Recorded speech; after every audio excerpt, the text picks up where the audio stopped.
¿Cómo está mi gente? Ya regresamos a la vida loca. We're going to take a look at a domestic dispute here in the Dominican Republic between a Dominican wife and a Dominican husband. Okay, that's why I keep a safe distance. Hi. Hi. Tim, help him! Help him, Tim!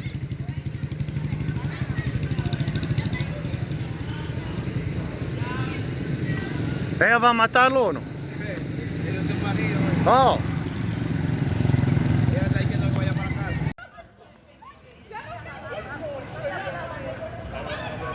Oh, look at this. It's to his neck. Look at that, Tim. Tim, it's right to her neck.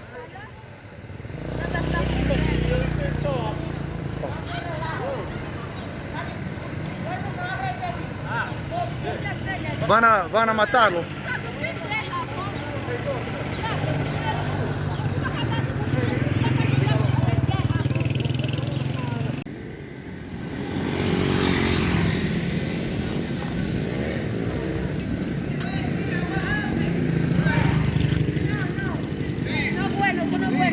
¿Por qué no? Dominican Republic is just one of those crazy countries where pretty much everything goes. There's really no rules, laws, or regulations. Upon arriving there, you'll see chaos right out the box. I mean, people are not stopping for red lights. There's 4 or 5 people on a scooter. Nobody has helmets. Drinking and driving is very, very common over there. In fact, I would go as far to say maybe a quarter to a third of the people are probably driving drunk at any given time. It's just a hustling type culture, man. It's a hustling type culture where anything goes, anything and everything goes. And, they even have terms or vocabulary words that they use to describe, the hustle and whatnot. They're called tigres in Spanish. That is a tiger, of course. And it's a word to basically describe somebody who goes out into the street and hustles and lies and scams and just does whatever, he or she has to do to make a buck.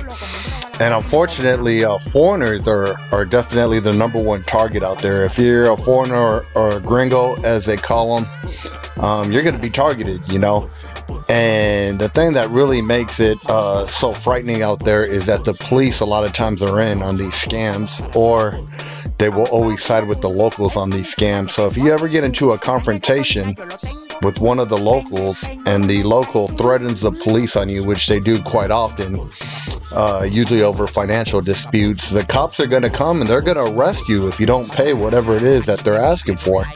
And I see that time and time again, The Dominican Republic is actually the only country out of the 50 countries I've been to where I went to jail temporarily for, about a quick 30 minutes maybe. I was filming the police over there going out and just kicking the crap out of some of the Haitians. For some reason, they're not really big on Haitians over there. And they were just beating up these Haitians that were just kind of minding their own business, hitting them with the billy clubs, arresting them, throwing them into the pickup truck and whatnot. And all I did was film, and one of the cops saw me film, ran over to me, snatched my camera, smacked me on the side of my head, and then they roughed me up a little bit, put me in handcuffs, and threw me in the truck, and I was off to jail, And luckily, when we went back to the jail station, they told them what my charges was. They told the chief or whoever was in charge at the time, and he basically instructed them to let me go because you can't arrest someone for just filming filming the public. So they had no choice but to let me go. But they did make me erase the footage, and they gave me a bunch of threats, and all the poor Haitian guys that they arrested, they didn't get a chance to leave. They kept them in jail. So God only knows what happened to them. But yeah, it's definitely a country, man, where you got to watch yourself and you got to be very street smart. If you're not street smart, they're going to get you over there for sure, and they'll use anything from intimidation, threats to jail or whatever. So